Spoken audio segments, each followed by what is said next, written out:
बेटा और क्या ख्वाहिश है आपकी? मैं लक्की मरवत से, मुझे शाम पता चला शाम को कि इमरान खान आ रहे हैं अब्दाबाद। मैं अब्दाबाद को आया हूँ, रात को 2 बजे निकला। मैंने कुछ खाया है, रात को 2 बजे इधर पहुँचू, ना कुछ खाया है, ना सोया हूँ, ना सुबह कुछ खाया है। मैं इधर आया हूँ, उधर जब गया उधर 2-3 लोग मुझे अभी भी शक्ल ले आते उनकी, मुझे जाने नहीं दिया, देखने तक भी नहीं दिया, देखने तक। मेरी ये ख्वाहिश है मरने से पहले।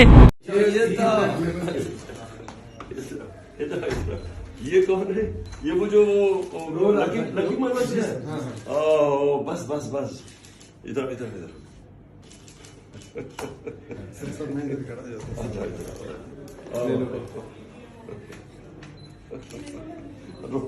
रो किस चीज के?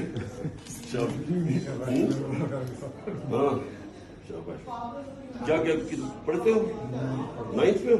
मुझे यकीन है इंशाल्लाह मुझे मिलाएंगे लोग इमरान खान के साथ, मुझे यकीन है इंशाल्लाह। से मिलके मुझे बहुत अच्छा लगे, मैं इतनी खुशी हुई है कि मैं बस बयान नहीं कर सकती। ये उन्होंने अपना सिग्नेचर किए, ये इंशाल्लाह मैं